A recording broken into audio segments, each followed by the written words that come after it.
It will take time. He told to wait for few minutes more because participants are yet. Participants will, they're joining. Ma'am, you can start because a few students might come late till 10 minutes, late by 10 minutes also. I don't know. Okay, fine. So ये एक नया तरीका है जिसमें आप और हम जुड़े हैं यहाँ पर। वक्त जो है, चाहे एक बड़ी विषम परिस्थिति है आज की डेट में कि कोविड का एक है कि पूरी दुनिया एक तरह से लॉकडाउन में है, लेकिन कहते हैं ना कि आवश्यकता आविष्कार की जननी है। तो शायद यही वो वक्त है जिस समय में आप और हम इस एक नए तरीके से एक दूसरे के साथ जुड़े हैं क्लासेस के लिए, ऑनलाइन तरीके से, जो आप लोगों के लिए भी एक पहला एक्सपीरियंस है इसका। और हमें भी एक अच्छा लग रहा है कि जिन बच्चों से हम आमने सामने नहीं मिले, तो आप करीबन दिल्ली के 1200 गवर्नमेंट स्कूल्स के स्टूडेंट्स हमारे साथ एक प्लेटफॉर्म पर आकर के जुड़े हो। तो बच्चों, आज की क्लास जो है हमारी रहेगी, क्योंकि इंट्रोडक्टरी सेशन है, आज पहला दिन है जब आप और हम यहाँ पर जुड़े हैं। तो पहला दिन बहुत हैवी ना रख करके मैं उसको आपके साथ ऐसे चलाऊंगी कि जो आपकी किताबें हैं, हो सकता है अभी आप में से बहुत सारे बच्चों के पास बुक्स भी नहीं है, तो किताब पास में ना हो तो वो भी एक दिक्कत है। तो आप लोग पहला काम तो ये कर सकते हैं कि गूगल पर जाकर के ई पाठशाला है, ई पाठशाला में ऑनलाइन पुस्तकें अवेलेबल हैं, हिंदी में भी है, इंग्लिश में भी है, उर्दू में भी है। अगर आप किताब नहीं ले पा रहे हैं तो आप ऑनलाइन किताब को डाउनलोड कर लीजिए, और जब बुक डाउनलोड हो जाएगी तो आप उसमें देख सकते हैं। हालांकि मैं आपको किताब का कैसी दिखती है, क्या है, वो इस पहले सेशन में आपके साथ में उस बारे में भी बात करूंगी।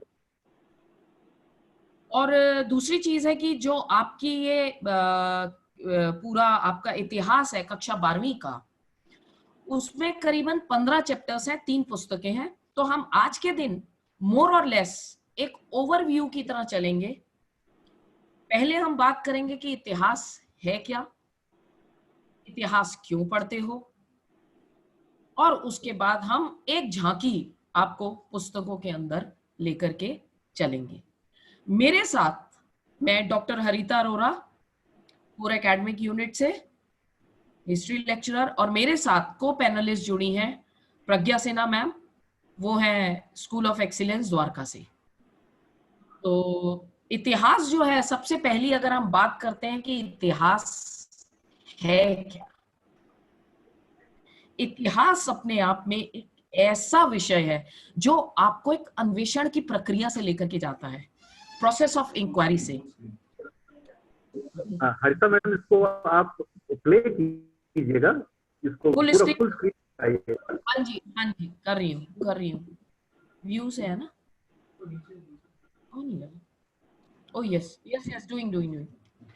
Hello. इसको नीचे कर दिया। तो इतिहास जो है, अब सर हो गया पूरा फुल स्क्रीन ना? बच्चे भी देख। यस। इतिहास का अगर हम उद्देश्यों की और इतिहास विषय की बात करें तो जनरली एक कॉमन नोशन बना हुआ है कि इतिहास जो है ना गड़े मुर्दे उखाड़ने वाला विषय है, इतिहास जो है बड़ा बोरिंग है, लेकिन ऐसी बात है नहीं।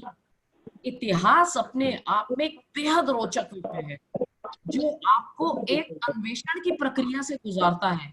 आपके दिमाग की एनालिटिकल फैकल्टी, यानी किसी भी चीज का विश्लेषण करने की जो आपकी माइंड की फैकल्टी है, उसको डेवलप करने में मदद करता है।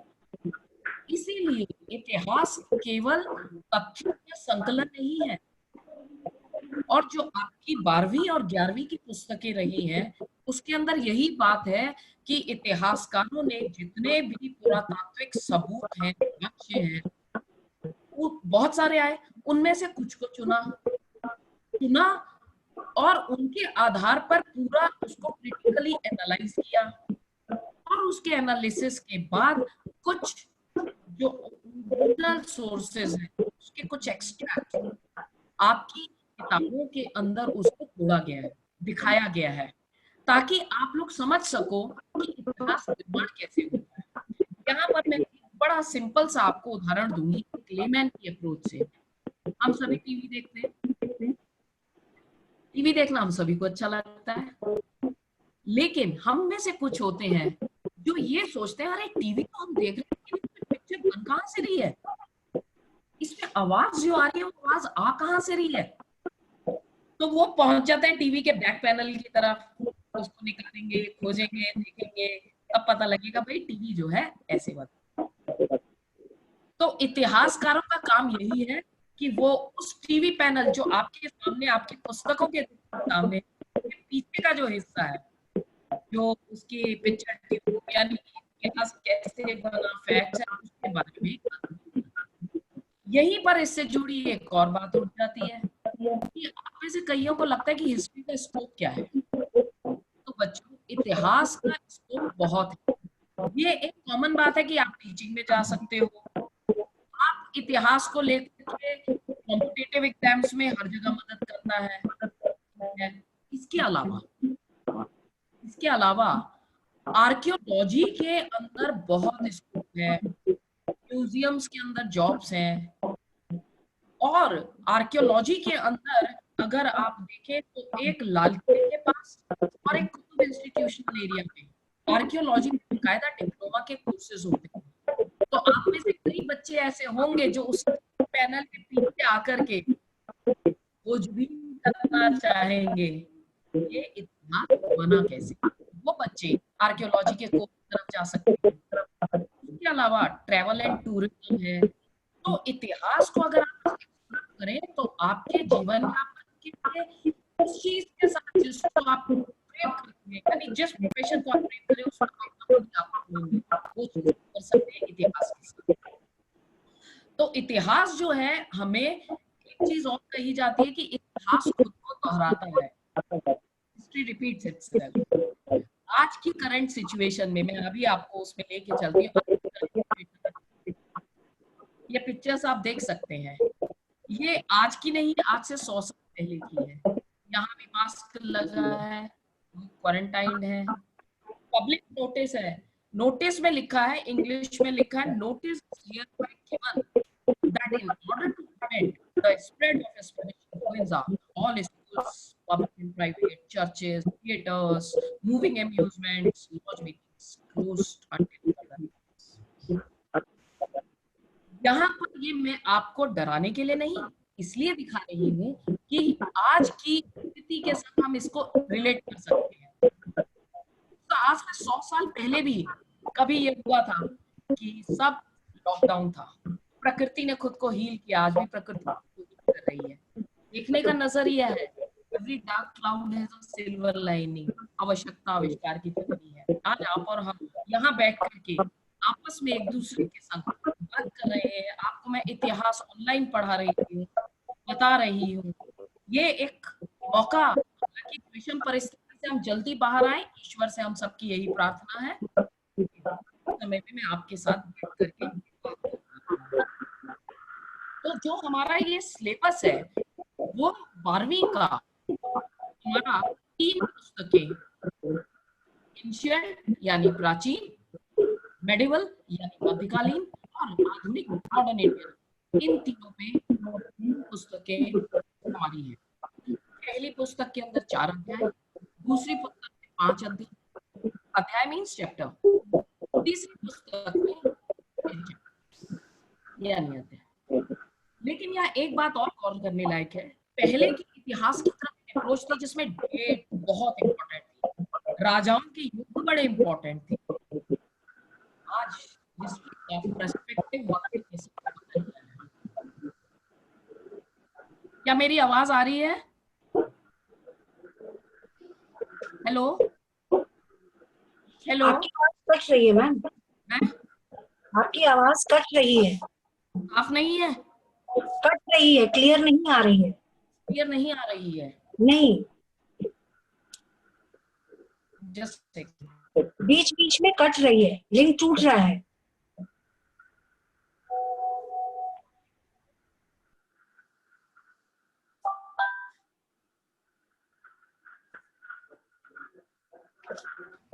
हेलो, हाँ जी, अभी आ रही है? हाँ अब क्लियर है, पहले क्लियर थी, बीच में कटना शुरू हो गई।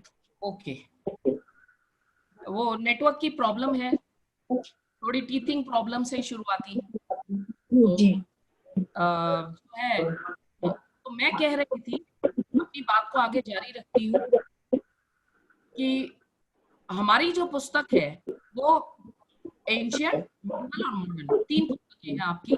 लेकिन आज की डेट में इतिहास का पर्सपेक्टिव बदल गया है। आज राजाओं के युद्ध और डेट्स के बजाय एक मोटा मोटी टाइमलाइन पता होनी चाहिए।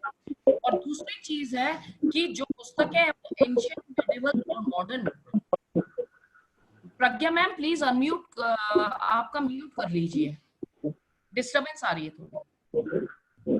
तो जो है पुस्तकें जो है हमारी, ये जो टाइमलाइन है वो कहीं ना कहीं एक संक्रमण के युग में भी आती है, जैसे एंशियंट से मेडिवल जब कहते हैं। यहाँ मैं आपको एक लाइव एग्जांपल देना चाहूंगी। अगर कोई इलाहाबाद गया हो तो वहां संगम है, गंगा यमुना सरस्वती। सरस्वती तो आज की डेट में एक्सटिंक्ट हो गई है नदी। गंगा और यमुना का जहाँ पानी मिलता है आपस में, वहां आप देख सकते हो कलर मिलना। तो वही एंशियंट और मेडिवल जब पीरियड एक दूसरे के साथ मिलता है वो संक्रमण कालीन युग, मेडिवल और मॉडर्न जब मिलता है तो वो एक संक्रमण कालीन युग है। तो आपकी किताबों के अंदर एक परंपरागत ढंग से जो डिस्टिंक्शन है उसको नहीं रखा गया है और बहुत सोच समझ के। और जो है, जो आपने अभी 11वीं में भी पढ़ा, हालांकि 11वीं की आपकी पुस्तक है उसके अंदर विश्व का इतिहास दिया गया है। समय की शुरुआत से आगे चलते हैं, शहरीकरण है, और एंड जाकर के होता है चीन और जापान के आधुनिकीकरण के साथ। उसी के अंदर हम जब औद्योगिकीकरण आता है, एक मॉडर्न युग की शुरुआत होती है, वहीं पर हम देखते हैं कि कुछ सभ्यताएं जो हैं वो हाशिए पर चली जाती है, मार्जिनलाइज सेक्शंस जिनको बोलते हैं। सम सिविलाइजेशंस दे गेट मार्जिनलाइज्ड। यहां पर मैं 11th की अगर आप बात करें तो आपके पास एक मेसोपोटामिया की सभ्यता है। जो पहला चैप्टर हम उठाएंगे वो है हड़प्पा सभ्यता, यानी ईंटें, मनके और अस्थियां। वो मेसोपोटामियन सभ्यता की समकालीन सभ्यता रही है। तो वो कैसे है, आज मैं आपको एक डॉक्यूमेंट्री के थ्रू वो भी दिखाना चाहूंगी। तो इतिहास यहाँ पर जो है एक अन्वेषण की प्रक्रिया में लेके जाता है। इतिहास हमें ये बताता है कि अलग अलग टाइम पीरियड में कुछ चीजें हैं जो अपने आप को रिपीट भी की हैं। जैसे आपको अभी कोरोना का दिखाया, उसी के साथ अगर आप लोगों ने टीवी सीरियल्स में अशोका को तो देखा ही होगा। अशोक मौर्य नाम तो सुना ही है। अशोक ने एक नीति दी थी, धर्म की नीति। और मध्यकालीन युग में अकबर ने नीति दी थी, सुलह कुल की नीति। अब आप देखिए डिफरेंस ऑफ टाइम पीरियड। एक है एंशियंट पीरियड में, प्राचीन भारत युग में, एक है मेडिवल पीरियड में, मध्य युग में। लेकिन दोनों की नीति का उद्देश्य एक ही था। क्या था? कि उनके समय में जो विभिन्न धर्मों के लोग हैं समाज के अंदर सब जुड़ करके एक साथ रहें, समाज के अंदर शांति बनी रहे। तो आप देखते हैं कि ऐतिहासिक घटनाएं अलग अलग टाइम पीरियड में वो अपने आप को रिपीट भी करती हैं। इसीलिए कहा जाता है इतिहास खुद को दोहराता है। मैंने अभी आपसे 11वीं में आपने क्या क्या पढ़ा उसके बारे में मैंने आपसे बात की है। आप चाहें तो 2 मिनट आप मैं देती हूँ, इस स्लाइड को आप लोग पढ़ सकते हैं, मैं हिंदी में बोल देती हूँ। 11वीं का जो आपका सिलेबस था उसका फोकस था जो विश्व की सामाजिक, सांस्कृतिक, आर्थिक और राजनीतिक परिस्थितियों पर विश्व के अलग अलग हिस्सों में, कुछ अफ्रीका में, कुछ एशिया में, कुछ आपके यूरोप के अंदर। तो वो सब आपने देखा था। अब हम बढ़ चले, जरा चलिए अपनी 12वीं की तरफ। तो ये रही आपकी 12th, a journey inside your 12th class history books. चलिए यात्रा पे निकल पड़ते हैं अब हम आपकी कक्षा 12वीं की इतिहास की पुस्तकों के अंदर। पहली पुस्तक आपकी ये रही, फर्स्ट बुक। ये देखिए, ये कवर पेज है। जो पुस्तकों का कवर पेज भी आपका डिजाइन होता है, कभी आपने सोचा कि इसका ये डिजाइन क्यों दिया गया है? शायद किसी ने सोचा हो। ऐसा नहीं है कि केवल खूबसूरती के लिए ही दिया जाता है। पुस्तक के डिजाइन का भी अपनी एक प्रासंगिकता होती है। जैसे यहां पर आप देख सकते हैं, ये अशोक के लायन, अशोक के जो है अवशेष, जो उसके स्तंभ अवशेष रहे हैं, उनमें से ये लिया गया है। ये है आपका प्राचीन भारत से संबंधित।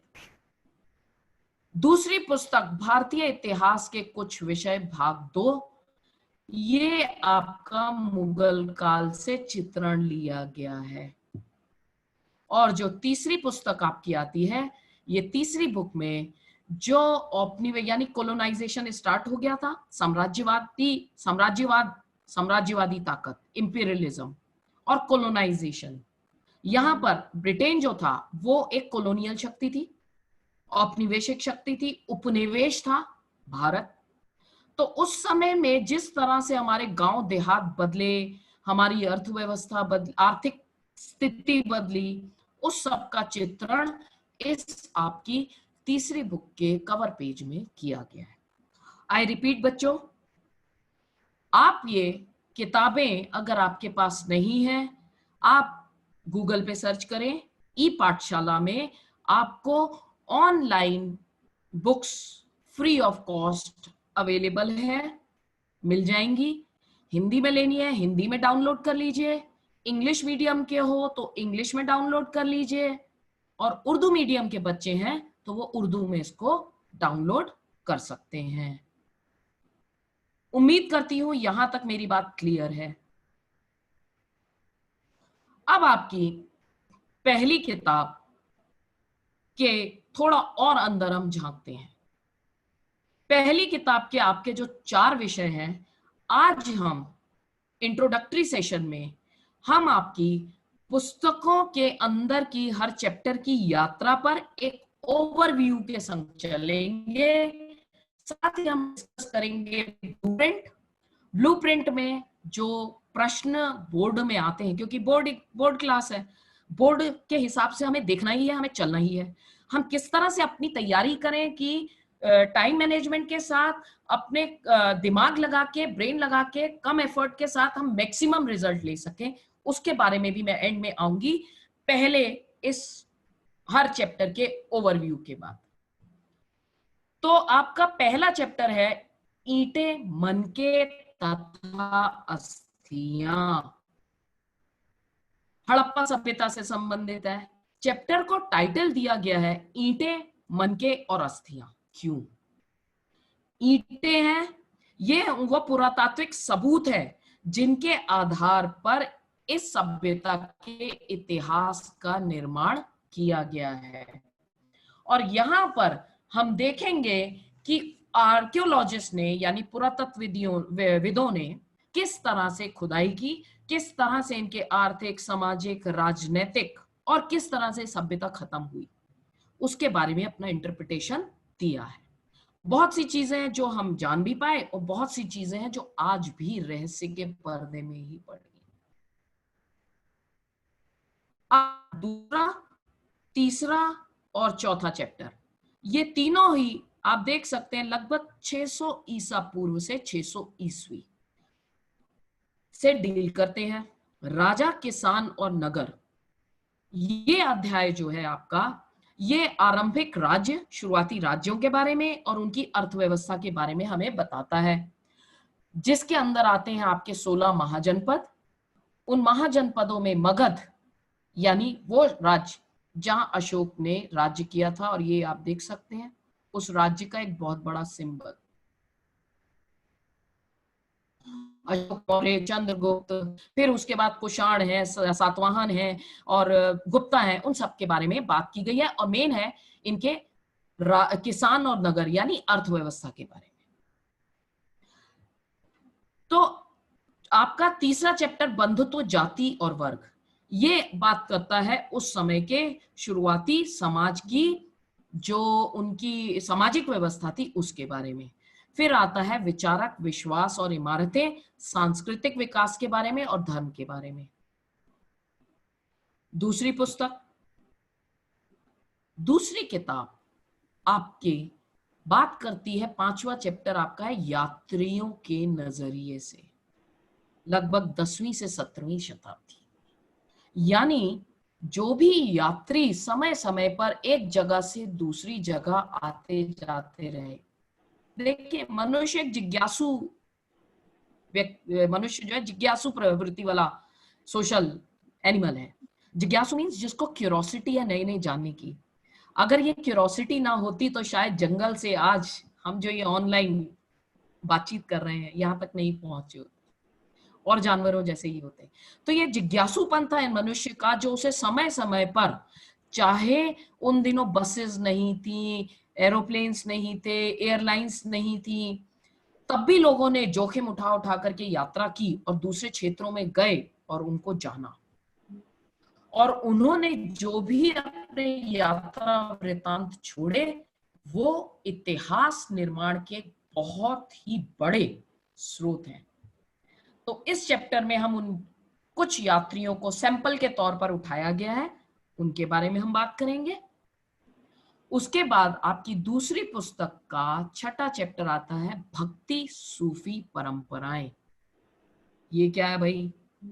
जिस तरह से आपकी पहली पुस्तक के अंदर है विचारक, विश्वास और इमारतें, जिसमें 600 ईसा पूर्व से 600 ईस्वी के सांस्कृतिक विकास, धार्मिक विकास की बात की गई, उसी तरह से यहाँ पर मध्ययुगीन भारत के अंदर 8वीं से 18वीं शताब्दी के बीच के धार्मिक आंदोलन और उसके साथ जुड़ता है सांस्कृतिक विकास, उसके बारे में बात की गई है। 7वां चैप्टर आपका इसी दूसरी पुस्तक से है, एक साम्राज्य की राजधानी विजयनगर। विजयनगर लगभग 14वीं से 16वीं सदी। इस विजयनगर साम्राज्य जो कि दक्षिण भारत में आया था, आज के कर्नाटक में स्थित है, उस समय में ये साम्राज्य का सांस्कृतिक और साथ ही साथ इसके धार्मिक विकास में बहुत बड़ा योगदान है। ऐसे ऐसे मंदिर, जब अभी आप में से कुछ गए हो दक्षिण भारत घूमने के लिए, तो दक्षिण भारत में मंदिर बहुत है, और उन मंदिरों में भी देखिए जो उनका प्रवेश द्वार है, दूर से एहसास हो जाता है भैया ये मंदिर ही है। आर्किटेक्चर देखने लायक है। कई मंदिरों के आपने व्हाट्सएप पे भी वीडियोस देखे होंगे। अभी मेरे पास शेयर किया था किसी ने 3-4 दिन पहले, तिरुवनंतपुरम केरला में पद्मनाभन स्वामी टेम्पल। क्या मंदिर है भाई, तहखाने अंदर बने हुए हैं, वो अंदर सुरंग है उसमें। कभी जब मैं विजयनगर पढ़ाऊंगी तब मैं जरूर आपके साथ वो वीडियो शेयर करूंगी। तो उसके बाद हमारा 8वां और 9वां चैप्टर, ये हमारा 8वां 9वां चैप्टर डील करता है हमारे किसान, जमींदार और राज्य, और राजा और विभिन्न वृतांत। ये है मुगल साम्राज्य से संबंधित 16वीं और 17वीं सदी के किसान, जमींदार और राज्य में मुगल कालीन समाज के दौरान जो उनकी अर्थव्यवस्था थी, जो उनकी सामाजिक व्यवस्था थी, और राज्य ने किस तरह से उनके साथ आर्थिक रूप से अपने आप को जोड़ा। क्योंकि किसी भी साम्राज्य की रीढ़ उसकी अर्थव्यवस्था होती है। अगर अर्थव्यवस्था चरमराई तो सब कुछ चरमरा गया। और इतने बड़े प्रशासनिक व्यवस्था को बनाए रखने के लिए मुगलों को एक कर व्यवस्था की जरूरत थी। तो उसके बारे में हम इस अध्याय में बात करेंगे।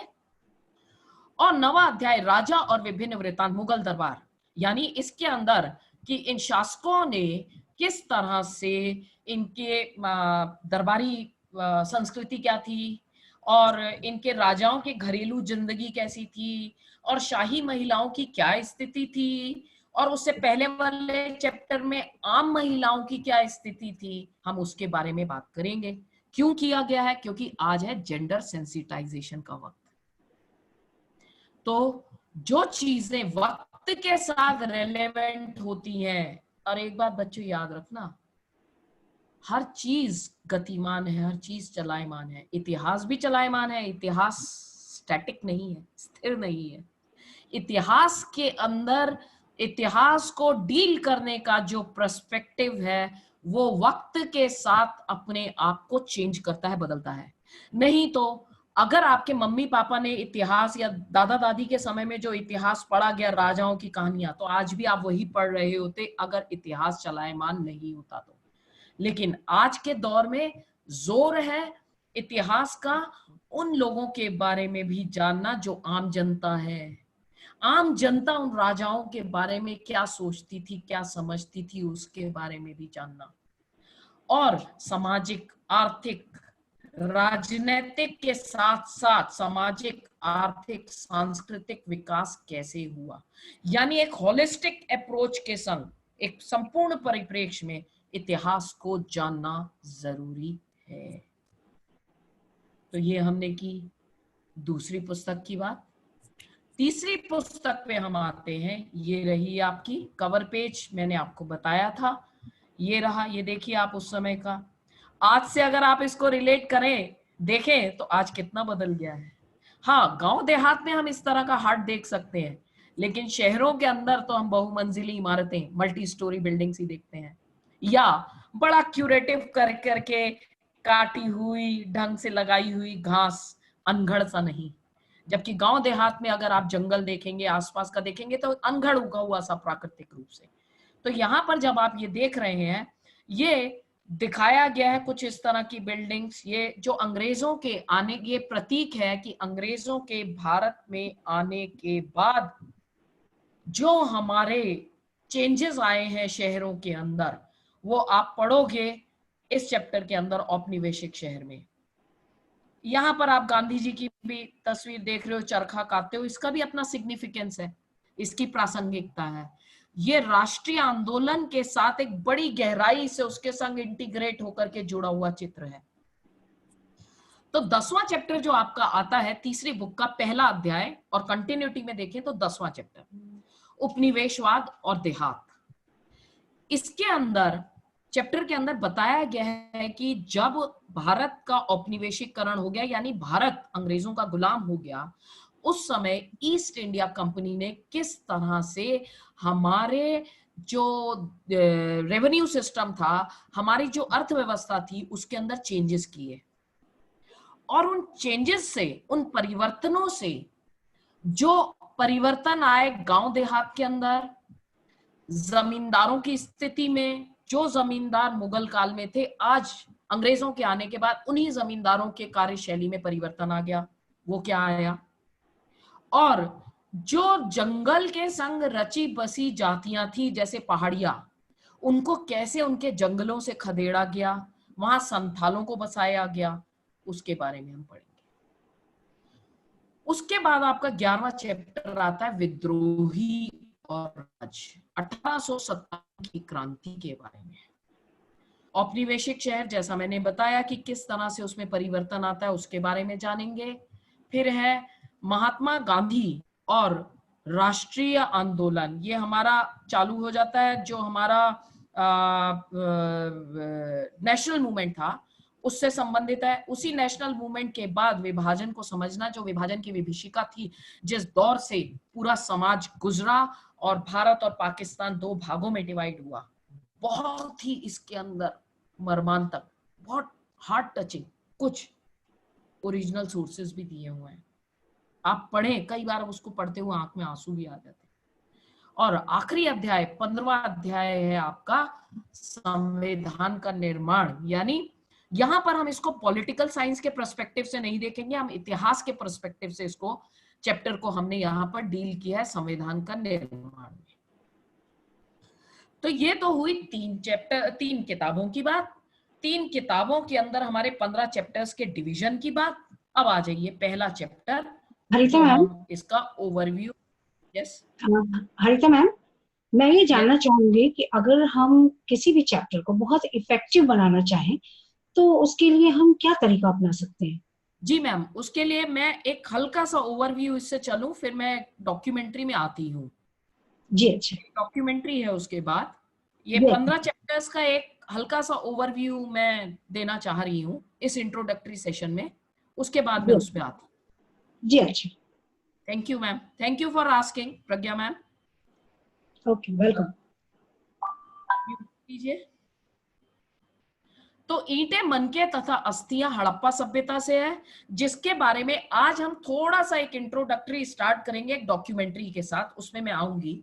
यहां पर आप ये चित्र देख सकते हैं, एक बहुत ही सिग्निफिकेंट चित्र है क्या कि इस सभ्यता के हम आर्थिक, सामाजिक, राजनीतिक और धार्मिक स्थितियों के बारे में तो हम जाएंगे, लेकिन बहुत सी चीजें अभी भी रहस्य के पर्दे में है। तो ये जो चित्र है ये अपने आप में इतना सिग्निफिकेंट है क्योंकि उस समय की इसकी समकालीन मेसोपोटामिया की सभ्यता, जिसके बारे में आपने 11th क्लास में पढ़ा है, उस सभ्यता के अंदर पुरोहित राजाओं के शासन की बात उठी है।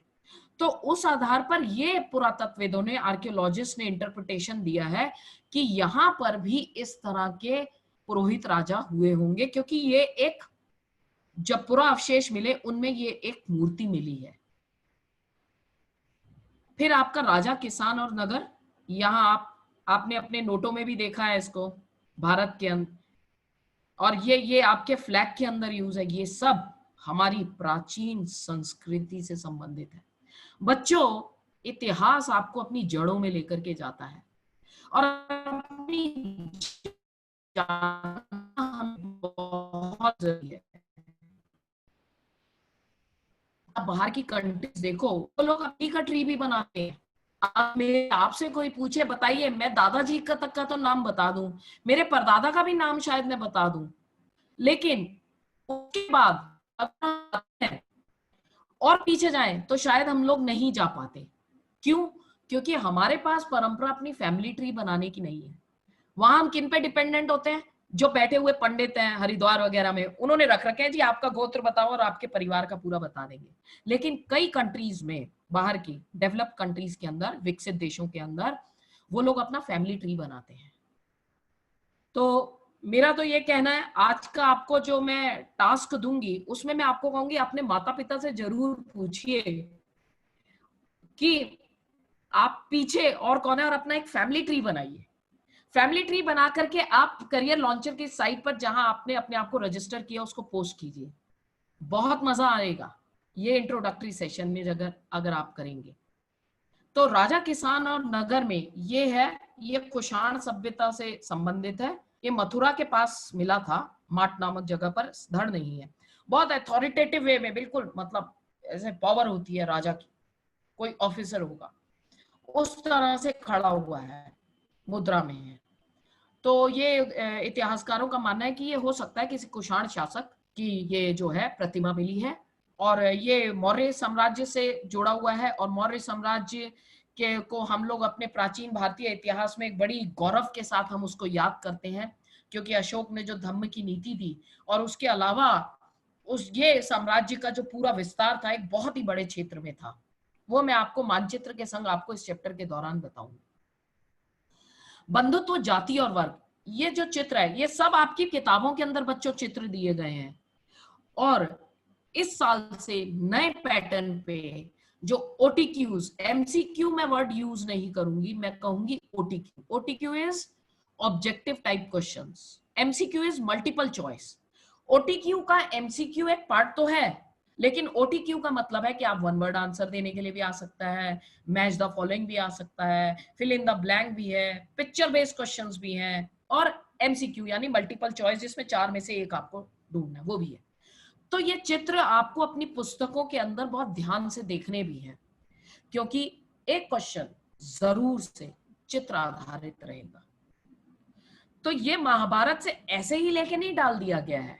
बंधुत्व, जाति तथा वर्ग, इस अध्याय के अंदर जो है महाभारत एक बहुत लंबे समय से इसके अंदर चीजें, धाराएं जुड़ती रही। आप समझ लीजिए जैसे गंगोत्री से निकली हुई गंगा है, जो अलग अलग राज्यों से होती हुई गई और एंड में जाकर के पटना के बाद पानी में सागर के साथ मिलती है। तो महाभारत हमारे लिए इतिहास का इसी गंगा जैसा एक स्रोत है, जिसके अंदर हमें उस समय की सामाजिक व्यवस्था के बारे में, जाति के बारे में, वर्गों के बारे में जानने के लिए मिलता है। तो ये अध्याय जो है हमारा, वो महाभारत के ऊपर एक ऐतिहासिक स्रोत के तौर पर, धार्मिक ग्रंथ के तौर पर नहीं, उसका इस्तेमाल किया गया है। फिर है आपका ये चौथा चैप्टर। इसमें भी देखिए शुरुआत में सांची की एक मूर्ति है, विचारक, विश्वास और इमारतें, सांस्कृतिक विकास। ये जितना भी स्थापत्य, इसको बोला जाता है स्थापत्य यानी जो बिल्डिंग्स बनाई जाती हैं, जिस तरह के उनके अंदर आर्किटेक्चर्स फीचर्स इस्तेमाल होते हैं। जैसे अगर साउथ की हम बात करें तो वहां पर गेटवेज जो है मंदिरों के, गोपुरम बोलते हैं, नक्काशीदार। अब ये सब हमें उस समय की सांस्कृतिक जीवन की झलकियां देता है, उस समय कहानियों के बारे में, किस तरह से लोगों का जीवन यापन था, सब हमें ये भी हमारे लिए इतिहास के स्रोत के तौर पर काम करते हैं। तो विचारक, विश्वास और इमारतें जो है, इसमें गौतम बुद्ध, बौद्ध धर्म, महावीर, जैन धर्म और उस समय जो अन्य प्रकार के छोटे छोटे, जिनके बारे में हमें बहुत ज्यादा नहीं मालूम है, जिस तरह से प्रचलन में आए।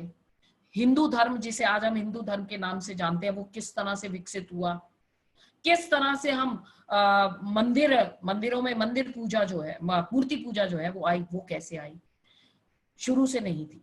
तो वो सारी चीजें हम इस अध्याय के अंदर जानेंगे। फिर यहाँ आता है यात्रियों के नजरिए से। इसके अंदर आप ये देखिए, जैसे ये कहानी सुना रहे हैं, लोग बैठे हैं, हो सकता है ये यात्री था जो बाहर से गया, वापस जाकर के, क्योंकि उन दिनों तो हर कोई तो जा नहीं सकता था, तो चलो जी बताओ जरा कहानी क्या क्या देख के आए आप वहां। इस चैप्टर के अंदर 3 मुख्य यात्री उठाए गए हैं, जो 3 महाद्वीपों यानी कॉन्टिनेंट्स का प्रतिनिधित्व करते हैं। जैसे एशिया से लिया है अल-बुरूनी ने किताब लिखी है किताबुल हिंद, जिसमें उसने अपने परिप्रेक्ष्य से भारत को कैसा देखा वो बताया। दूसरा यात्री लिया गया है अफ्रीका से, अफ्रीका के मोरक्को से, इब्न बतूता। मैं कई बार एक गाना है, इब्न बतूता बगल में जूता, पहने तो करता है फुर, सुना होगा आप लोगों ने। इब्न बतूता बगल में जूता, मोरक्को से किया फुर, घूमता घामता आया हिंदुस्तान। और उसने खासकर यहाँ पर भारत के पान और नारियल के बारे में बहुत ही रोचक विवरण दिया है। तीसरा जो इसके अंदर है वो है यूरोप का प्रतिनिधित्व करता है, यूरोप के फ्रांस से फ्रांसोआ बर्नियर। उसने किताब लिखी थी a travel in the Mughal empire, यानी मुगल साम्राज्य के दौरान जो यात्रा की उसके बारे में उसने लिखा था। तो इन 3 सैंपल्स को आपके सामने रखा गया है। हालांकि यात्री बहुत आए हैं और आपको एक ब्रॉड पर्सपेक्टिव में समझना चाहिए, क्योंकि अगला जो अध्याय, अगला अध्याय विजयनगर साम्राज्य आता है। ये इस विजयनगर साम्राज्य के अंदर अब्दुल रज्जाक समरकंदी है, डोमिनिगो पेज है, न्यूनेज है, ये सारे अलग अलग क्षेत्रों से आए हुए यात्री थे जिन्होंने अपने वृतांत इस साम्राज्य के बारे में छोड़े हैं। और इस साम्राज्य के अंदर आप देख सकते हो ये दीवार, क्योंकि किलेबंदी यहाँ की एक मुख्य विशेषता थी कि किलेबंदी के अंदर इन्होंने खेतों तक को दीवार से घेर रखा था।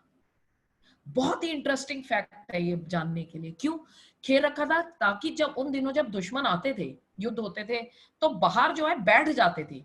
अगर आपने पद्मावत मूवी देखी हो, पद्मावती, उसमें जो दिखाया है अलाउद्दीन खिलजी रतन सिंह के चित्तौड़ के बाहर जो है वो घेरा दे के बैठ जाता। और उन दिनों घेरेबंदी 6-6 महीने 7-7 महीने चलती थी। और जिन्होंने अपने दुर्ग के द्वार बंद कर रखे होते थे, जब तक खाने पीने की सामग्री नहीं होती थी तब तक चलता था, फिर खोलते थे लड़ने के लिए। तो विजयनगर ने क्या किया, इस दीवार से अपने खेतों को भी कवर कर लिया। इसलिए किया कि कभी दुश्मन भी आए तो हमें खाने पीने की कमी रहेगी ही नहीं। हालांकि ये महंगी नीति थी बहुत। उसके अलावा इस साम्राज्य के अंदर आप ये देख रहे हो, ये तंजावुर में बृहदेश्वर मंदिर है। ये मंदिर का आर्किटेक्चर आप देख सकते हो, ये देखिए, ये देखिए, ध्यान से इसको देखिए। कभी भी आप कभी भी हिस्टोरिकल साइट की विजिट पर जाए तो वहां मटर गश्ती खाली अंकल चिप्स खाते हुए ना वक्त बिताएं। इन चीजों को आप ध्यान से देखिए।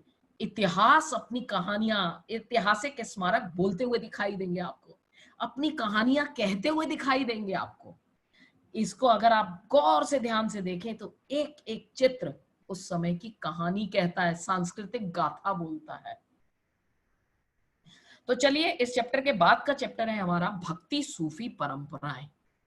इन भक्ति सूफी परंपराओं में 8वीं से 18वीं सदी तक ये देखिए, इसको कहा जाता है सांस्कृतिक विकास। आर्ट, आर्किटेक्चर, कला, ये साहित्य, ये सब हमारे सांस्कृतिक संस्कृति का हिस्सा है।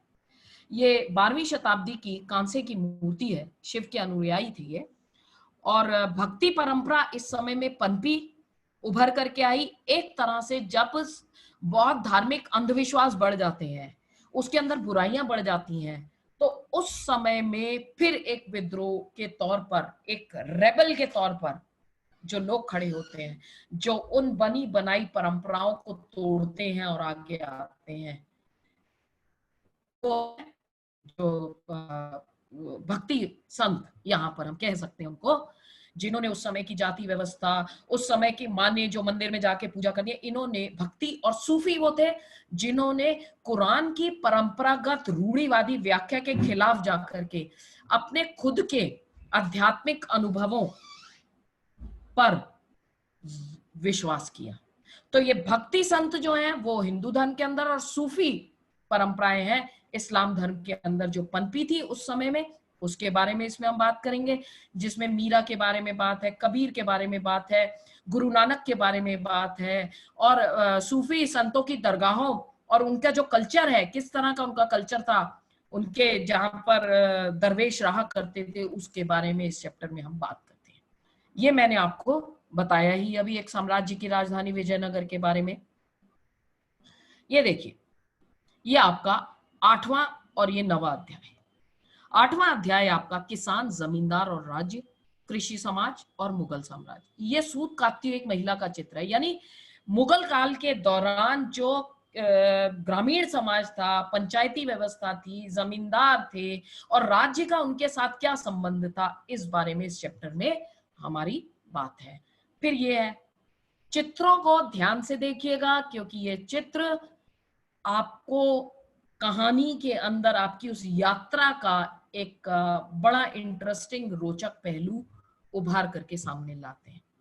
इसमें हम मुगल दरबार के बारे में हमारी बात है कि दरबारी व्यवस्था कैसे थी, अकबर के बारे में बात करेंगे, दीन इलाही, सुलह कुल, किस तरह से इसने जो है अपनी प्रशासनिक व्यवस्था को एक गुलदस्ते के अंदर अलग अलग तरह के फूल कहा, अलग अलग निर्जातीय समुदाय के लोगों को अपने साथ लिया, यानी अलग अलग धर्म को मानने वाले लोगों को, अलग अलग जाति के लोगों को अपनी प्रशासनिक व्यवस्था में जगह दी, और उसको उसने कहा एक गुलदस्ता जिसमें अलग अलग तरह के फूल हैं। आपकी तीसरी किताब में ये उपनिवेशवाद और देहात, यहाँ पर आप देख सकते हैं बड़े गुस्से में तीर चलाए जा रहे हैं, विद्रोह का प्रतीक है ये विद्रोह का प्रतीक है। संथाल दिखाए हैं यहाँ, पहाड़िया और संथाल। पहले तो पहाड़ियों का विद्रोह और पहाड़ियों को खत्म किया, फिर संथालों को जमीनें देकर के अंग्रेजों ने बसाया। तो जो नई आर्थिक व्यवस्था अंग्रेज लेकर के आए, उससे भारतीयों के अंदर जो रोष आया, जो अभिव्यक्ति आई रोष की, उसके खिलाफ अलग अलग जगह पर विद्रोह किए। तो ये संथालों के विद्रोह का प्रतीक है ये चित्र। और सरकारी अभिलेख उनके बारे में क्या कहते हैं? सरकारी अभिलेख भी हमारे लिए इतिहास का स्रोत है, लेकिन उन्हें हमें बहुत ध्यान से उसको देखना और समझना पड़ता है, क्योंकि कहीं ऐसा तो ना हो कि जो सबूत हैं, जो हमारे इतिहास के साक्ष्य हैं, उन्हें हमें बहुत निष्पक्ष और न्यूट्रल होकर के समझना पड़ता है, क्योंकि लिखने वाले ने अपने हिसाब से, अपने दृष्टिकोण से, अपने पर्सपेक्टिव से, अपनी समझ के लिए लिखा है। तो अगर हम उसकी समझ से हम इन्फ्लुएंस हो गए तो इतिहास निष्पक्ष नहीं रह जाएगा। इतिहास को निष्पक्ष रखने के लिए हमें अन्य स्रोतों से उसको वेरीफाई भी करना होता है। अब यहाँ बात आती है विद्रोही और राज, 1857 की क्रांति, जिसको वीडी सावरकर ने प्रथम राष्ट्रीय आंदोलन भी कहा है। प्रथम राष्ट्रीय आंदोलन था या नहीं था ये एक डिबेटेबल बात है, लेकिन इस नजर से प्रथम राष्ट्रीय आंदोलन जरूर था क्योंकि जब आगे चल करके नेशनल मूवमेंट हुआ तो ये उसकी प्रेरणा का स्रोत बना। ये चित्र जो आप देख रहे हैं ये है आखिरी मुगल बादशाह बहादुर शाह जफर। 80 वर्ष का था जब मेरठ से विद्रोही चले और दिल्ली आकर के लाल किले का दरवाजा खटखटाया और इन्हें अपना नेता घोषित किया। जब इस आंदोलन को अंग्रेजों ने कुचल दिया तो ये बहादुर शाह जफर को सजा के तौर पर रंगून भेजा गया। और ये शायर भी थे, मुझे इनकी दो पंक्तियां याद आती हैं। जब ये हिंदुस्तान से गए तो दो मुट्ठी भर मिट्टी हिंदुस्तान की अपने साथ लेकर के गए। रंगून, रंगून में इनका आज भी वहां पर इनका मकबरा है, जो है इनकी मतलब वहां पर इनको दफनाया गया। इन्होंने बोला वहां पर, कितना है बदनसीब, कितना है बदनसीब जफर दफन के लिए, कितना है बदनसीब जफर दफन के लिए, 2 गज जमीन, 2 गज जमीन भी ना मिली कुए यार में। यानी कितना बदनसीब है जफर तू, तुझे अपने देश में दफन होने के लिए 2 गज जमीन भी ना मिली। रंगून में है इनकी, अंग्रेजों ने वहां भेज दिया था तो अपने साथ 2 मुट्ठी भर मिट्टी हिंदुस्तान की अपने साथ लेकर के गए थे। फिर आपका ये देखिए, ये है फोर्ट सेंट जॉर्ज मद्रास, ये रहा फोर्ट सेंट जॉर्ज। आज से अगर आप इसकी तुलना करें, अंग्रेजों ने मद्रास में, इस चैप्टर के अंदर मद्रास, कलकत्ता और बंबई, इन तीनों के बारे में आप देखोगे किस तरह से उन्होंने ब्लैक टाउन व्हाइट टाउन बनाया। अंग्रेजों के लिए व्हाइट टाउन था, भारतीयों के रहने के लिए ब्लैक टाउन था। फिर स्थापत्य शैली के अंदर क्या क्या चेंजेस आते हैं, नवगौतिक शैली है, नवशास्त्रीय शैली है, चॉल्स आई, बॉम्बे के अंदर चॉल्स आप देखते हो, यानी एक एक कमरे के अंदर परिवार पूरे रहते हुए, और इंडो इस्लामिक शैली, ये सारी शैलियों से जो नगरों, जो बिल्डिंग्स बनी, उसके बारे में आप पढ़ोगे। आज के ये इन्होंने, अंग्रेजों ने उस शुरू में तो ईस्ट इंडिया कंपनी ने अपनी फैक्ट्रीज बनाई थी जहां अपना डिपो की तरह यूज करते थे। मद्रास है, बॉम्बे है, कलकत्ता है, तीनों समुद्र के किनारे है, क्योंकि इनका मेन मकसद शुरू में तो व्यापार था। बाद में इन्होंने जीत लिया ना, बाद में इन्होंने हम पर राज किया ना।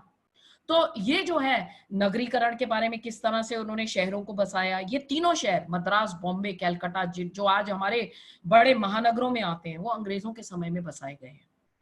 तो बॉम्बे में भी इन्होंने अपना फोर्ट बनाया, कलकत्ता में भी बनाया। ये मद्रास का फोर्ट अगर आप देखिए, आज के भीड़ भाड़ से तब भी अलग दिखाई देता है। यहां देखिए, ये आपका चैप्टर आता है 13 चैप्टर, महात्मा गांधी और राष्ट्रीय आंदोलन। ये महात्मा गांधी अपने यंग एज में कोट पहन है, आपने हमेशा इनको देखा है धोती कुर्ते में, धोती कुर्ता तो नहीं, धोती में देखा है।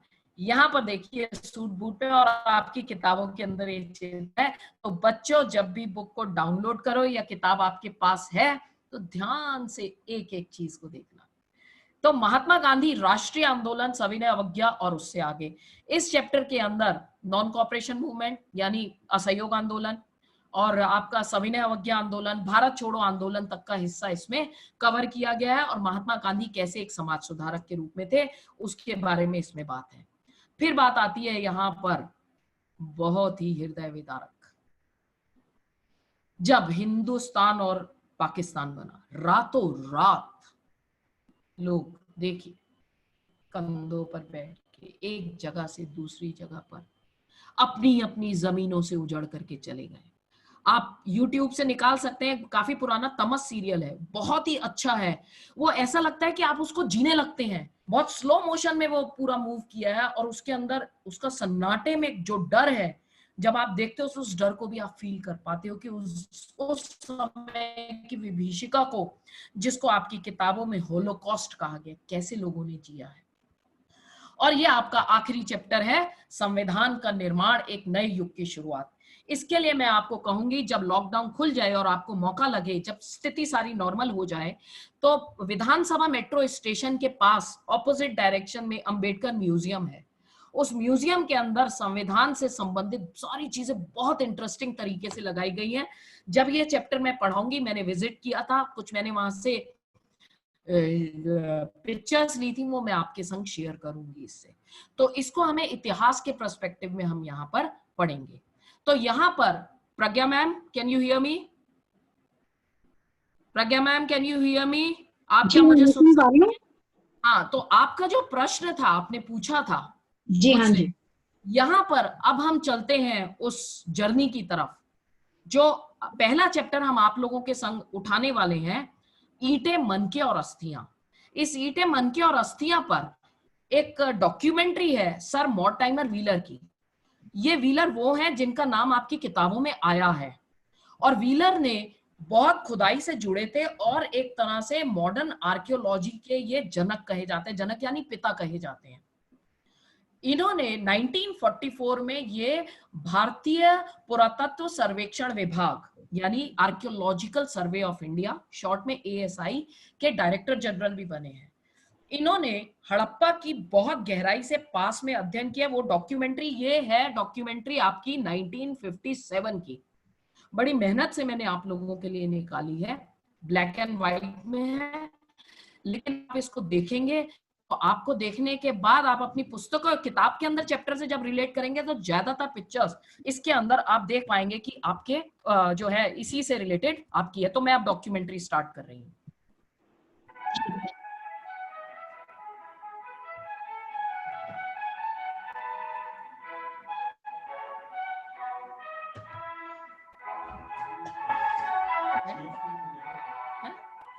कहाँ से होगा? आओ जल्दी करो, जल्दी करो, स्टॉप करो। कहाँ से होगा?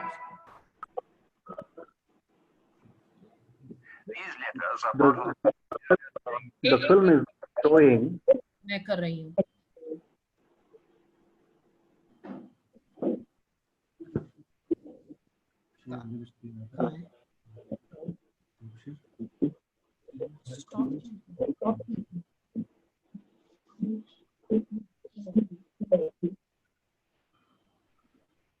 कल किया था ना, किया था मोर में जाके है। मोर में मोहन सर जरा मोर में ऑप्शंस थोड़े एक्टिवेट कर दीजिए।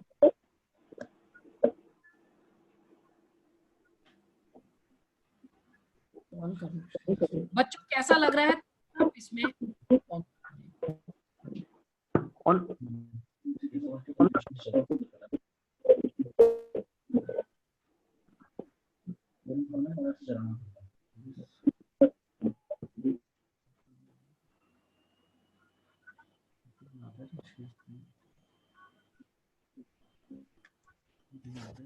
Yeah, if the film, yeah, screen it will come.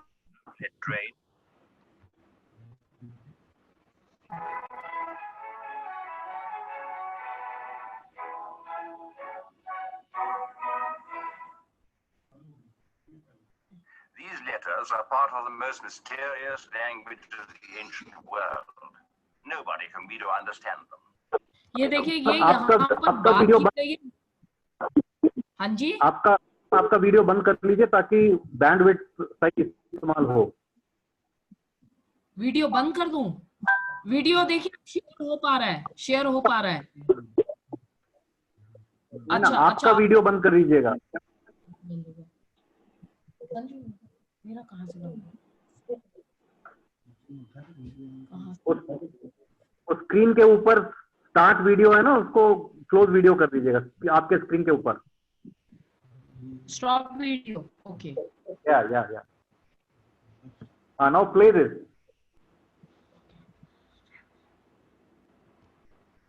The women of the people who wore few clothes, they regarded animals like this bull with veneration.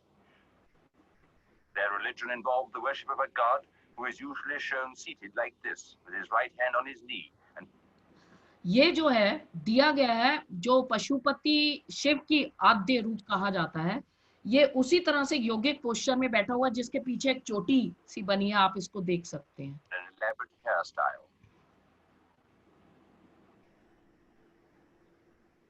people who practice this religion lived some 4,000 years ago in this extraordinary brick metropolis, the city of Mohenjo-Daro. Mohenjo-Daro itself stands 2 or 3 miles today from the river Indus, that line which you can see just below the horizon running into the distance. The Indus is one of the great rivers of the world. It's the backbone of West Pakistan. ये सिंधु नदी के किनारे जो ये सभ्यता उभरी है उसी के बारे में सर मोर्टाइमर व्हीलर अपनी इस डॉक्यूमेंट्री में बता रहे हैं, जो कि वेस्ट पाकिस्तान की एक अर्थव्यवस्था की एक लाइफलाइन है। उसके किनारे ये सभ्यता कैसे उभर करके आई है।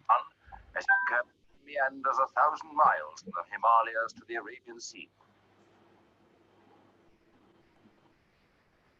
The civilization that produced Mohenjo-Daro is called the Indus Valley Civilization.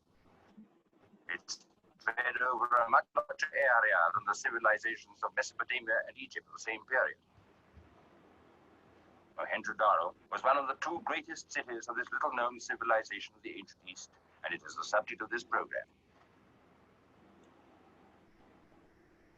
Mohenjo-Daro was discovered as recently as 1922. It's not every day that a new civilization is brought to light with great cities and their land. Mohenjodaro की खोज 1922 में हुई थी और एक बहुत बड़ी urban यानी शहरी सभ्यता अचानक से उभर करके आई, उसी के बारे में इन्होंने बताया है। एकदम नियोजित शहर, वेल प्लान्ड, इसमें और जो है यहाँ पर कई सारी नई चीजों की भी डिस्कवरी हुई, जिसके बारे में आप आगे चित्रों में देखेंगे। So the event was an exciting one. The ancient civilizations.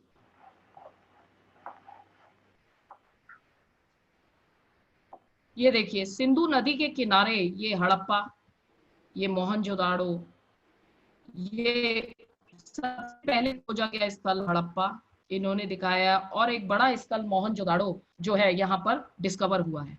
Most of these sites are villages, but there's also the city of Harappa, which is about the same huge size as Mohenjo-Daro, though there's not so much of it to be seen today. The origins of this civilization, like much else about it, are a mystery. Let us approach the city of Mohenjo-Daro and see for ourselves what we can make of it, with the help of archaeology and a little reasonable imagination. The first point about Mohenjo-Daro is its great size. These are only some of the sections that have been cleared amongst the Tamarisk scrub and red desert sand. Perhaps a 1/12 of it has been revealed by excavation. But that is enough to show how vast it is, 3 or 4 miles round. Entering by a main street, we are at once struck by its width and straightness. Then we have no difficulty in telling what sort of vehicle once used it. The ox cart. ये देखिए जो आज हम बैलगाड़ियों का इस्तेमाल करते हैं, उस समय में भी बैलगाड़ियां इस्तेमाल हुई हैं आपके सिंधु घाटी की सभ्यता में।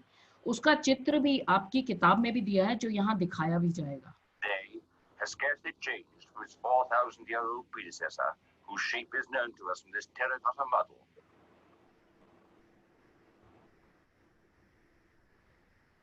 A number of these models have been found at Mohenjo-Daro of slightly different types. They were probably children's toys.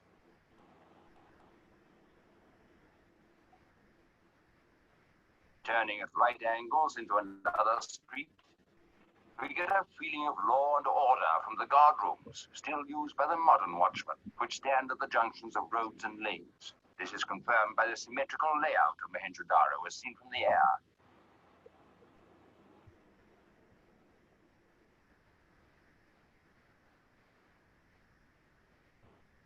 It's also shown in this checkerboard plan, drilled and regimented by a civic architect whose word was law. This is in sharp contrast.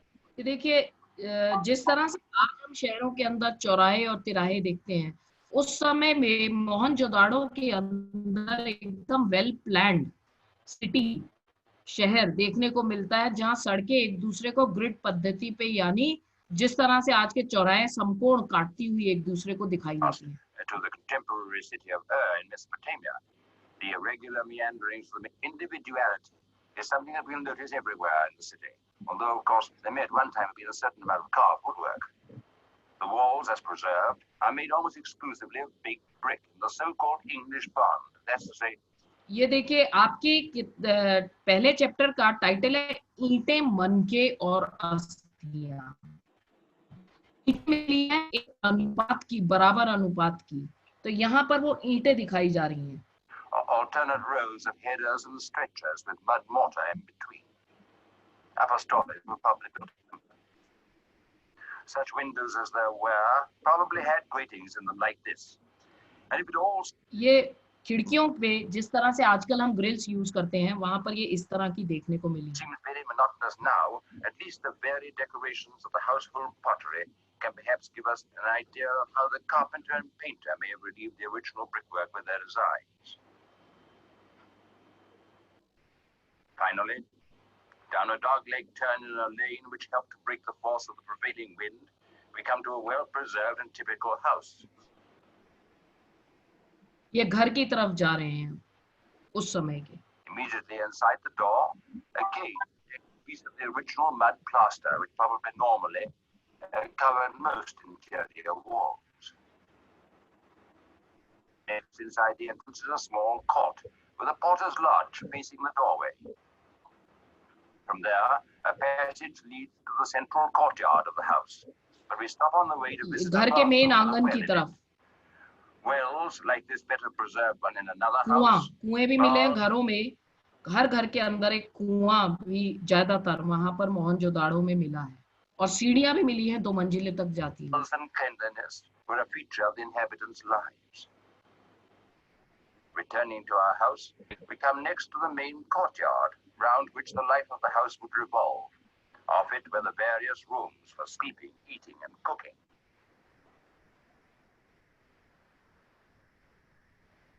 Finally, in one corner is a brick staircase which leads to a now vanished upper story, probably, as I said, largely built of wood. But now, what about the people who want these stairs? We can discover a certain amount from the pieces of statuary that have been found, like this portrait bust.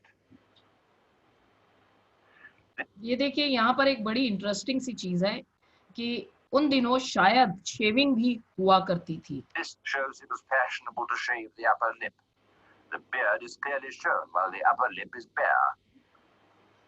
This is confirmed by the discovery of a rather battered bronze razor now in the Karachi Museum. Another point is that men took some trouble over their closely cropped wavy hair, which was done up into a bun at the back.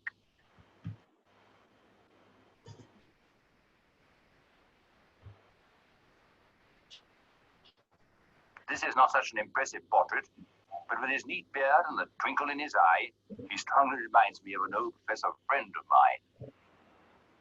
The women, too, went in for elaborate. उन दिनों की ये जिस तरह की मृण मूर्तियां यानी मिट्टी की मूर्तियां मिली हैं, विमेन का हेड ड्रेस, ये सिर पर कुछ पहना है, तो उन दिनों किस तरह से सजावट होती थी वो भी आप अभी देखोगे। ईंटें आपने देखी, आगे अब आप मनकों को देखोगे। Jewelry and headdresses.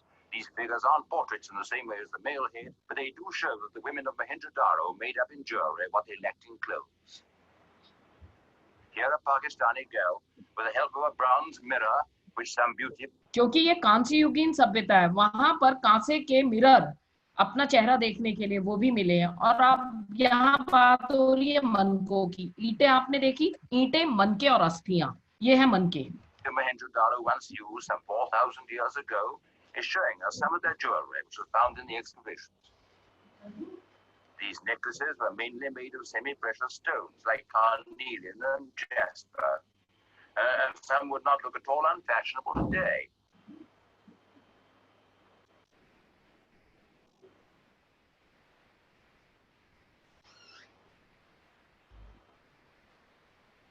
This one, with its 3 gold pendants in the center, is particularly attractive. Bangles, both of bronze and gold, were obviously popular too.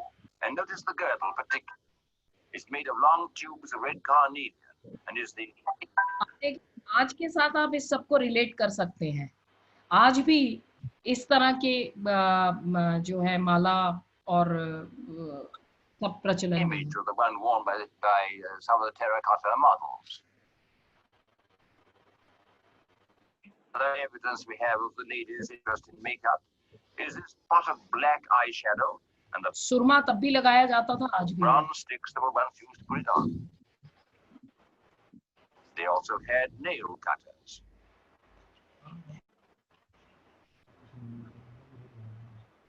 And comb. देखिए, नेल कट करने के लिए और कंघी करने के लिए ये सबूत भी वहां पर मिले हैं।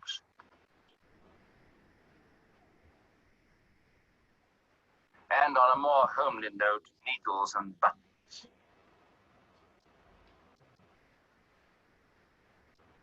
Another familiar domestic object they had was a baby's feeding bottle. बच्चों की फीडिंग बॉटल भी के सबूत भी मिले हैं। You must forgive me if I don't handle it quite as it should be.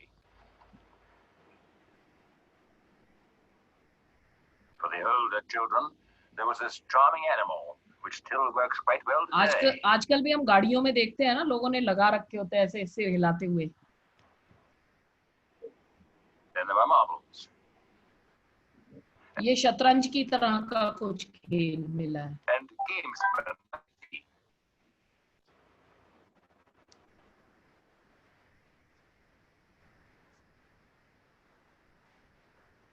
They were used for a game like chess or drafts.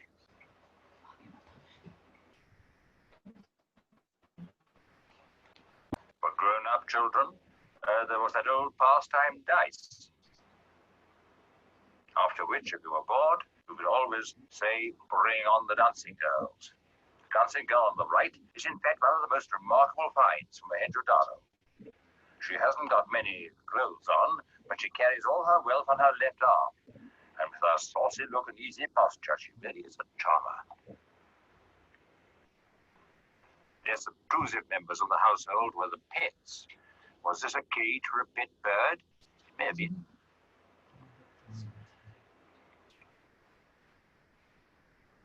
But there's no doubt what made these footmarks on a wet brick. आजकल भी जैसे होता है, जब सड़क बनती है, मना करते हैं चलने के लिए, फिर भी कोई जानवर या इंसान कूद के चला जाता है तो उसके पैरों के निशान हमेशा के लिए बन जाते हैं। मोहनजोदाड़ो में भी इस तरह से निशान वहां पर मिले हैं। Perhaps this very one whose owner had obviously taken pride in his handsome collar. So much for the contents of our house. But there's one other point about the arrangements that will now finish up a story I must make. In other houses, there exists the remains of an upstairs lavatory, a convenience that cannot be found even 2,000 years later in Pompeii. Brief modern rediscovery. Turning off the main street, our next call is at a building which seems to have been a shop. They still have outlined with the entrance here. अभी आपको जो विशाल स्नानागार मिला है वो दिखाती हूँ आपको इसमें।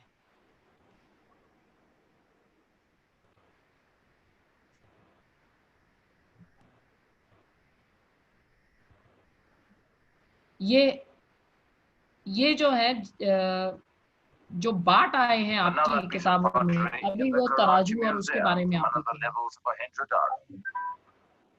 Another aspect of trade which has a special interest is these weights. A large number of you found, all of very accurate and finished workmanship.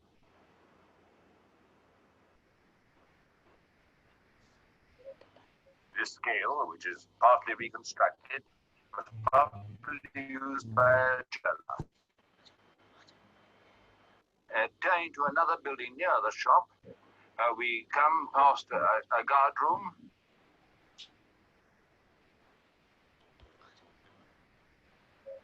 To an enclosure that may once have held a secret.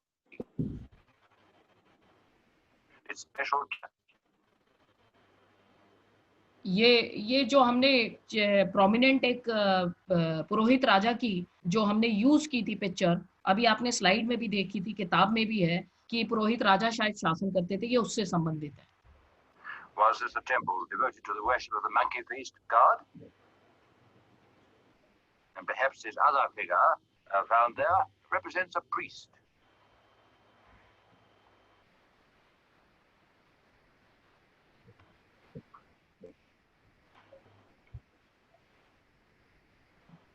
His eyes were originally inlaid with shell, and trefoils on his cloak probably represent stars.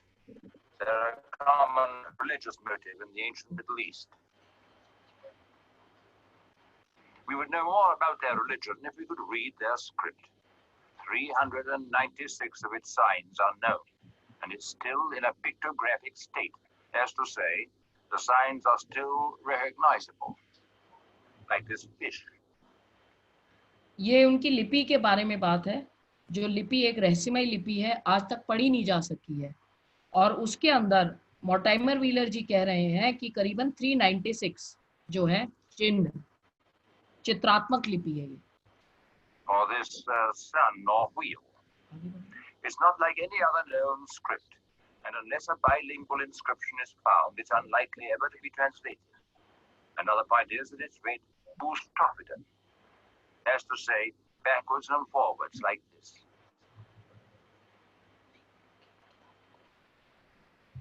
Most of the letters are found on these seals, which are one of the motifs. Besides animals, there are designs and fool's body. Or this with a horned headdress. ये seal का भी बताया कि horned head वाले पशुपति शिव के साथ इसकी तुलना की जाती है कि शिव का आद्य रूप है। Perhaps a prototype of the Hindu god Shiva. In this seal, the deity has another kneeling figure beside it, while below, 7 votaries with long pigtails and headdresses take part in a ritual dance. But for the strongest expression of religious activity, perhaps we should go to the citadel of Mohenjo-daro. We find amongst the earlier ruins on the citadel one of the most remarkable of all the buildings of Mohenjo-daro, the ceremonial bath. The great bath. अब यहाँ great bath की बात हो रही है, जो विशाल स्नानागार मोहनजोदाड़ो में मिला है और आपकी किताबों में भी है। इसको ध्यान से देखिए। Which was probably used for ceremonial cleansing, is approached by steps which once had timber treads set near the corner and it's there for trade. The floor of the bath, now rather battered, was a remarkable piece of work, with the bricks made very closely together, very fine joints to stop the water draining away. Truly, this is one of the most remarkable relics of the ancient. इसको आप आज के swimming pool के संग भी कहीं जोड़ सकते हो, देख सकते हो, लेकिन इसके बारे में ये कहा गया कि कोई ना कोई विशेष धार्मिक अनुष्ठान के लिए इसका उपयोग होता होगा। The outlet drain becomes this high tunnel, roofed with flat bricks, the nearest they got to an arch. Water for the bath was supplied by this big well. Just beyond the great bath is a block which contains 8 rooms opening off a central passage. The entrances are so arranged as to give the occupants privacy. Each room has a staircase which led to an upper floor.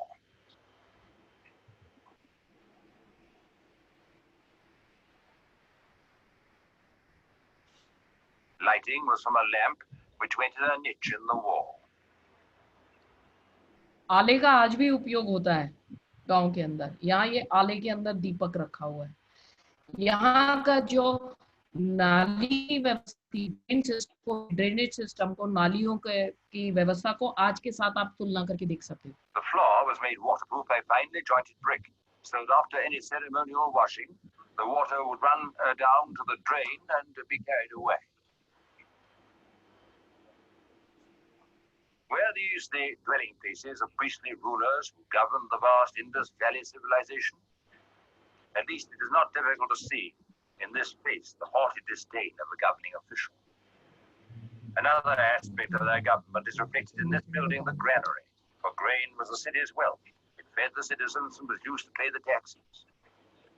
The crisscross was preserved because they were burned through the careless mission of the grain. There are other relics of their agriculture. या This is a चक्कियों के भी प्रमाण मिले हैं। यहाँ आप देखिए, जो घरों में सिलबट्टे का हम उपयोग करते हैं, ये वहां पर मिला है, उसके जैसा ही कुछ। quern for rubbing grain or spices.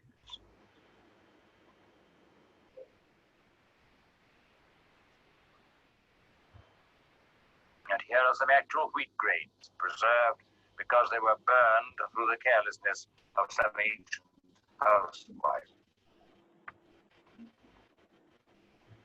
The grain from the villages up and down the Indus Valley was probably brought to Mohenjo-daro in ships like this one, scratched on a piece of pottery.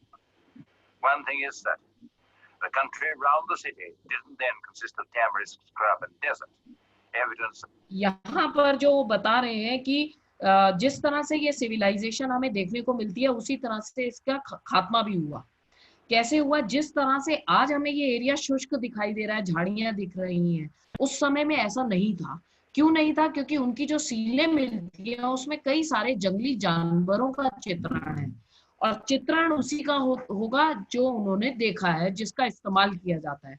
अगर आप खुद से भी relate करके देखें तो आपकी कल्पना में भी वही चीजें आती हैं जिनका आप उपयोग करते हैं। Of the difference of climate in ancient times comes from the seals, which show jungle animals like the rhinoceros or the elephant, with which the artists were obviously very familiar. But for all that, the dominion of अब यहाँ पर जो दिखाया है कि उनके, अभी आपने ये देखा, ये जो है आ रहा है चित्र अभी, pile of clay missiles, possibly hurled by the defenders there. It does not seem a very effective method of repelling an enemy. ये जो है कांसे के इनके औजार मिले हैं, जिससे ये लगता है कि इनका जो है, इन्होंने अपनी रक्षा संबंधी जो इनके हथियार थे वो बहुत मजबूत। तो तीसरी चीज जो आती है, पहला ईंटें, दूसरा मन के आपने देखा। अब बात आती है अस्थियों की, कि क्या किसी का अटैक हुआ था। जो आपकी किताब है उस किताब के अंदर ये बताया गया है कि इस तरह के कुछ सबूत मिले हैं कि हो ना हो इस सभ्यता पर अटैक किए गए थे। और ये आपकी पुस्तक के, मैं आपको पेज नंबर भी बताती हूँ जिसमें आपके इसकी डिटेल दी गई है। आपका जो है पेज नंबर 18 में, इसमें इसको मोहनजोदाड़ो यानी मृतकों का शहर ये कहा गया है। यहाँ पर एक डेडमैन लेन मिली है, यानी जहां पर किसी इस बात के सबूत है कि कोई ना कोई आक्रमण हुआ होगा, क्योंकि यहाँ पर कई सारी अस्थियां मिली हुई है, कुछ भुरभुरी अवस्था में। किसी का एक खोपड़ी का भाग मिला है, एक वयस्क की छाती मिली है, हाथ के ऊपरी भाग की हड्डियां मिली हैं, और ये सब ऐसा लगता है कि कहीं ना कहीं इनके ऊपर अटैक करके इन्हें मारा गया है। तो ईंटें, मनके और अस्थियां। But the unmilitary character of this civilization is confirmed by its weapons. They are neither strong nor warlike. But for all that, the dominion of the priestly rulers of Mohenjo-daro lasted for 1,000 years. A period as long as from the Norman conquest to the present day, there is no sign of change in their habits, arts, or way of life. Now, you may be asking, how did this great city with its vast and elaborate organization come into being? We don't know for certain. It seems to have been derived from the villages in the Balochistan hills, but it owed almost everything to its spacious setting in the plains, and to the determination with which its builders faced new problems there. In the spring, the Indus River comes down in a great flood, swollen by mountain snows. It overflows its banks far and wide, and revitalizes great tracts of country which it drowns. It was thus a challenge which compelled the valley dwellers to unite in controlling and exploiting. Civilization on a large scale was the result. We have very few clues as to when this happened, because throughout the Indus Valley civilization remained very isolated. But there are one or two. A seal of the Indus Valley type has been found in Mesopotamia, in the city of Ur, at a level that we dated approximately to 2,350 BC. अभी देखिए अस्थियों का summarizing then, ये बताया गया है कि उस समय की जो समकालीन मेसोपोटामिया की सभ्यता जिसके बारे में आपने पढ़ा है 11th में, उनके साथ इनके ट्रेड रिलेशंस थे। उसके बाद हम आगे बढ़ते हैं अस्थियों की तरफ कि ईंटें, मनके और अस्थियां क्यों कहा गया। And the Mesopotamians were not in the original level. They stand out like factory chickens, evidence of the long, peaceful growth of the city. Then, about 1500 BC, something happened. A sudden tragedy brought this ancient civilization to a violent end. Back 100 BC, and are looking out over the straight streets and brick houses of Mohenjo-daro. Suddenly, smoke and flames begin to rise amongst them. And up one of the main streets, there streams a horde of swordsmen, led by a swaying figure in an outlandish chariot. By the chariot pole crouches the chariot. यानी ये यहाँ पर बात हो रही है कि इंद्र को पुरंदर कहा जाता है आपकी पुस्तकों में। पुर यानी दुर्ग, पुरंदर यानी दुर्गों को तोड़ने वाला, जो घोड़ों पर सवार होकर के, रथों पर सवार होकर के आए, यहाँ पर अटैक किया। और जो डेडमैन लेन है वहां पर, उसको डेडमैन लेन नाम दिया है पुरातत्वविदों ने, वहां पर इंसानों की अस्थियां मिली हैं, इसीलिए इस चैप्टर का नाम दिया गया है जो सिंधु घाटी सभ्यता से संबंधित है, ईंटें, मनके और अस्थियां। And every now and then the warrior snaps off a short, stocky bow and discharges it into the panic-stricken groups of fleeing citizens. At another spot, some of the townsfolk cower beside a well, where they were drawing water when they first heard the dreadful sounds of the city's fate. The ravening horde sweeps on. The story घोड़ों पर आए is not और यहाँ attack किया। और ये देखिए थोड़ा सा, ये ऋग्वेदा कह रहे हैं कि उससे which it is agreed tells in a true and symbolic way of the Indus Valley and its invasion by the Aryans. The hymns in the Rig Veda make it clear that the mobile, citiless Aryan invaders differed in every point from the long status which they invaded. The Aryan war god Indra is called the Fort Destroyer. He shatters 100 ancient castles. He rends forts as age consumes a garment. In the past, it was supposed that these citadels were mythical, or at the most palisaded refuges. But the discovery in 1944 of walls and towers like these at Mohenjo-daro goes far to confirm the literal truth of the epic tradition. These Indus fortifications were in all probability the actual fortifications to come from the hand of the Aryan. Sand and dust then covered its ruins. But fortunately for us, enough remains to tell us a little about the character of one of the earliest civilizations of the world.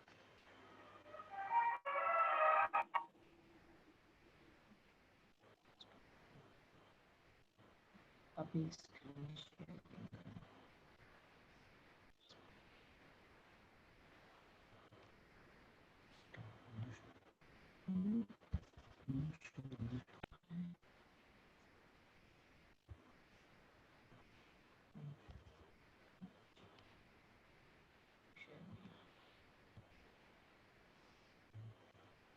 तो एक minute slide move कर रही, slide कैसे move होगी? Mohan sir slide कैसे move होगी? हो गई। मेरा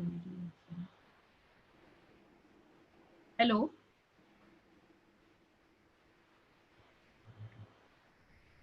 हेलो प्रज्ञा मैम, हाँ स्क्रीन दिख रहा है? स्क्रीन दिख रहा है?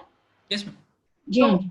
अभी बच्चों मैंने आप लोगों के साथ ये वीडियो बीच बीच में से रोक के थोड़ा बढ़ा के शेयर किया है, क्योंकि जब आप चैप्टर पढ़ेंगे तो एक बार मैं फिर इसको दिखाऊंगी आपको, तब आप इसको और बेहतर समझ पाएंगे।